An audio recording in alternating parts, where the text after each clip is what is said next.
Pod Hybrid Entertainment. Oh, either way. Hi, I'm Luna Gray. You can find me at the Luna Gray on all social media. And shout out to Raww Radio. Thanks God for having me. Weezus, Mick Jagger in Chicago. Shout out to Raww Radio. You can find me at the Real TYTEEWHY everywhere. Mick Jagger. WindyCityUnderground.com. Your music, your station. You listen to Real Raw. There's no real without Raw. If you don't know, now you know. It's your boy Raw Ruler. Let's get it. Let's go. So today we still got Luna Gray and Weezus in the building. Hello. So first thing I want to ask. Happy to be here. How did you come up with the name Luna Gray? Luna Gray. Well, I'm definitely a night person, so I stuck with the Luna because that's the moon. True. I live in the nighttime. You know, I kind of am backwards of everyone else. So you like an owl? I am an owl, and I actually currently am. I like to bartend on the side and stuff, so that's definitely what I do. I'm trying to get into that. Yeah, oh, it's awesome. It's so fun. I meet a lot of people. I make a lot of money off of it. It's just a cool thing to do. It's great. How's the tips? Oh, wonderful. Yeah, they're great. I wasn't even expecting it, but yeah, it goes great. Yeah. I'm gonna expect every tip.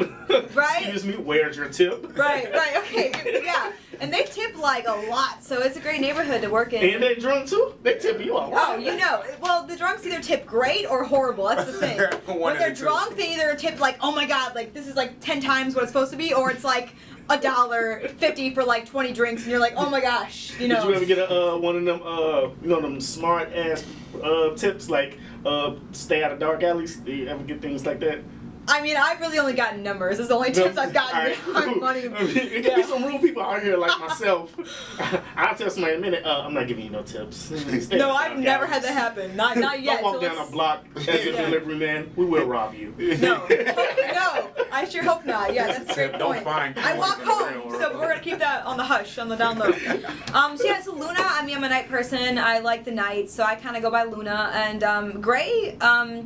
Well, I think that in life, everything, nothing is black and white. Everything has a gray area, and you know, I think everything is kind of, you have to listen to both sides before you can ever know what the real story is. So that's why I chose Gray. It's kind of mysterious, and I like to think that I'm mysterious, you know, because I mean, I talk a lot, but you don't really know the real me until you really know the real me. So I like, you know, so I'm, you know, Luna Gray. It has its presence. So where you from? I'm actually from Madison, Wisconsin. Mm-hmm. So yes, Wisconsin. I do love dairy. I do love cheese. Let me tell you something. I am not a Packers fan. So if you were gonna, where did that come from? I mean, every time I say I'm from Wisconsin, every time I say I'm from Wisconsin, usually one of the responses I'll get is, "Are you a Packers fan?" And I say, "No, I am not, because my father is from Illinois." So and obviously I get the sports teams from him. So I'm from Madison. It is a city. No skyscrapers, but it is not, you know, it's not farmland or anything like that. True. It's a great place. True, definitely. Yeah. And like, you don't mind me asking, how was your childhood life growing up? I mean, it was a lot of things. It was the good, the bad, the ugly. You ain't gotta say too much. Yeah, I mean that pretty much sums it up. I mean, all kinds of stuff. I mean, it was Do you feel like your music reflects on your lifestyle? You feel me? I think it always does. I mean, because every time I write a song, it's based off what I'm going through in that moment, or even past memories. You know, so everything is relevant. Nothing is just like none of it's BS coming out of nowhere. It's always relevant to me or past or. Feel you. Yeah. Do you even remember the first song you created? Oh my God, I sure do. It was actually a remake of a song by Chief Keef. All right. It was actually a remake of Love Sosa. So give us a little snippet. I want to hear something. So yeah. I don't even think I want to go. I mean, you don't want to go there? Can I use cuss words? Nah. Okay, so these love risks, so yo girl or no girl. So yeah, you get the idea. We're not gonna go too deep into that. That was the past. In Chicago, they're in other cities. I have a big one that's actually out. Oh, I'm all over the place. Yes. One of my main ones is actually out in Maryland, and he does great work for me, and he knows my sound really well. So he makes a lot of beats for me, custom and stuff. So it's great though. It's wonderful. Actually, my producers are all over right now too. Mm-hmm. Right now, one of my 2 favorite producers that I'm working with. Shout out to Merv. Shout out to CT. Yeah. I'm also Both working with an excellent producer right now, Flip. We actually collabed together like 18 months ago, and me and him did some co-productions on some beats that he just sent back to me, and they are spectacular, sensational music. As everybody know, I'm like a trap hip hop artist, but I'm that trap that you get when Erykah Badu is your mom, you know, when Lauren Hill is your aunt, you know. So I'm trapping, but I'm sexual too, you dig? So I like that. Definitely follow that. So if it wasn't for music, what do you think you would be at? What would y'all think y'all would be at? I would be in an alley stumbling around. I don't know. I don't think things would be anywhere near what they are now. Music kind of saved me in basically every way. So, I mean, I would not be in a good place. College did not work for me. Music was always a plan, and here I am. So, yeah, it would not be good. I was born on the west side of Chicago, so... What side? You know, Rockwell Gardens. If I wasn't into music, I would be gang banging and drug dealing. You know, straight real raw. That's what I'm talking I mean, about. real raw. Music saved my life, and it saved Definitely. a lot of my enemies' lives. Definitely. You know, and it continues to do that. So I love music. I embrace music, and it's a life changer. Yeah. So, you told me what people can get from you. What people can get from you with your music? I think they can get a lot of realness, you know, because for me, I like to embrace being real and true and authentic to who I am. People see me, they do not expect what my music is, but everything I speak is true, you know. I think for me, it's definitely about being authentic, you know, and it's just a way to vent. And like, is this your first project you're working on? No, this is actually my 3rd project. Damn, I am. Yes. I'm off. It's my 3rd. I actually Girl, you have to send me them. Oh, let's go. I mean, my 2nd project I actually took down for reasons too long to go into, but it's my 3rd project, but the 2nd one that I will be having out after the 2nd one came down again. You have to send me them because I listen to tracks like people watch the episodes of Empire or Power and things like that. So you want it all together. Yeah, so I can hear the progress. That music binge. That's what you want. Yes. You too, man. Like, you got anything going on with the music? I have 7 projects out right now. My last mixtape, The Art of We do this. I'm good. We do this.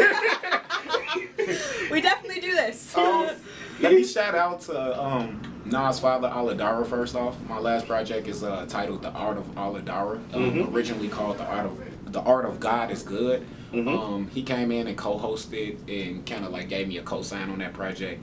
Actually, that was the last project that formerly Baby Flame was featured on with me. Yes, I was on that project. Excellent project, over 140,000 plays.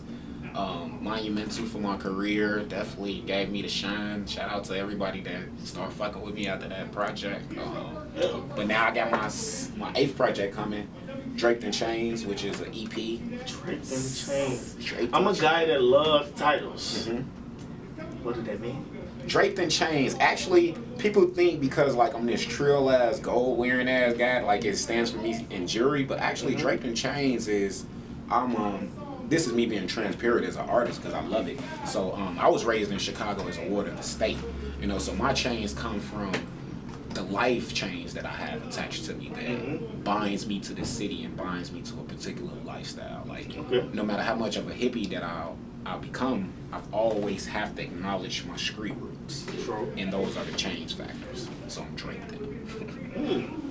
Man, I love to hear that, man. Y'all some interesting artists. Oh, we like to think so. We like to. I'm not gonna lie, y'all interesting. Like, and I would love to hear this collab.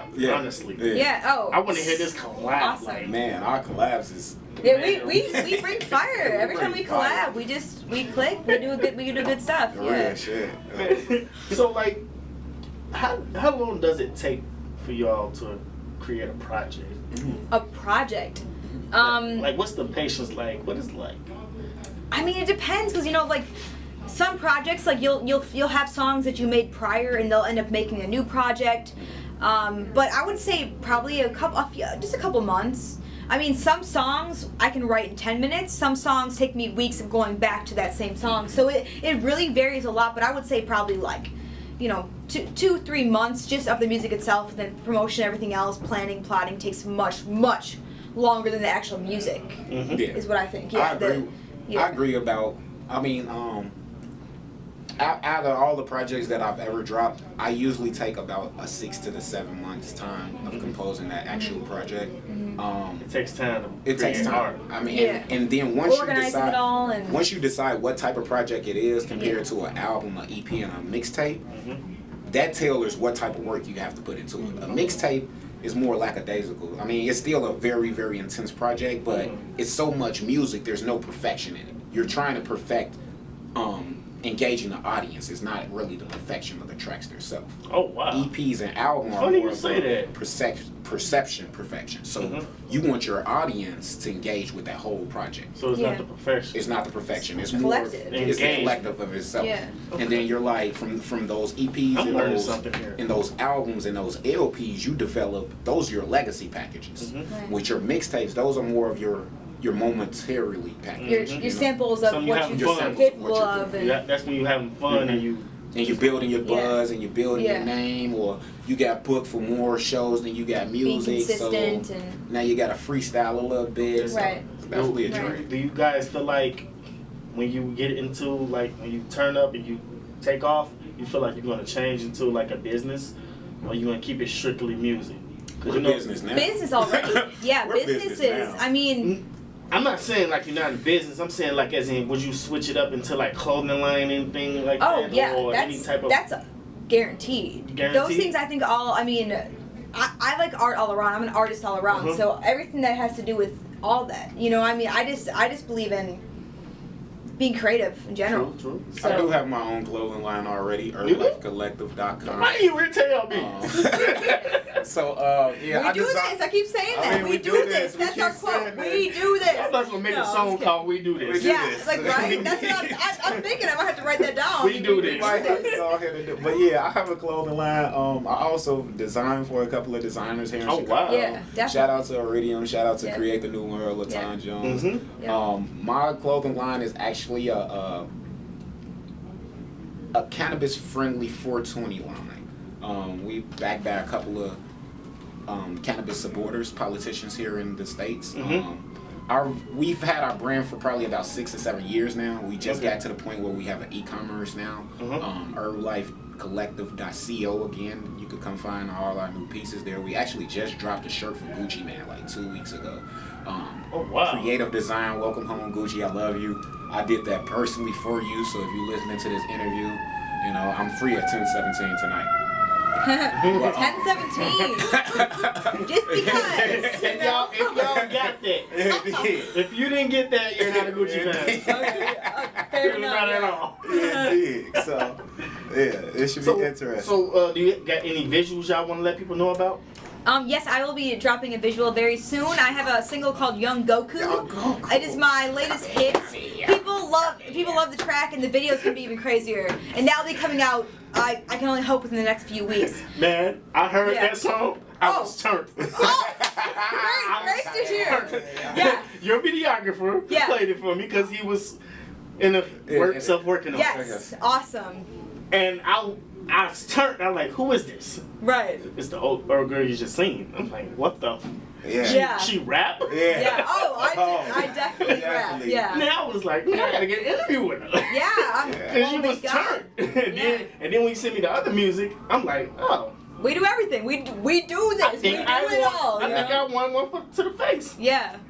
Hey, and shout out to Luna, because like Young Goku is a track that's engineered and like curated all by her. Oh yeah, you know, so I engineered it. You know, I did the cover art for it. I feel like y'all not telling me everything. We're definitely not. We could be here for hours. You know, I mean, it's endless. Y'all not telling me everything. Yeah. Come on. So at it right now, man. Everyone works for theirs, but Chicago, we just have this whole. Our motives are just we go. We go. Get it. We go get it. You know, we wake up and we get it. That's crazy. I didn't even do my mind feeder today. That's crazy. Thanks for reminding me. Okay, yes. I didn't do my mind feeder today. It did. Put them in the So can. today we're going to talk about peace and love. Peace and love is based on nothing but love. Your pure love, you feel me? Amen. And basically, if you got a negative, transform it to positive energy. You feel me? Yes. You gonna have any.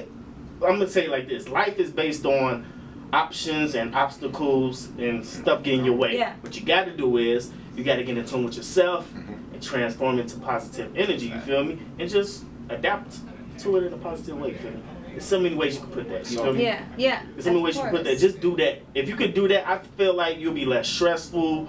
You'll be more focused. You'll be on the go. You can go get it. Right. Clearly, like you gonna see the vision just because you're in peace. That's Raww.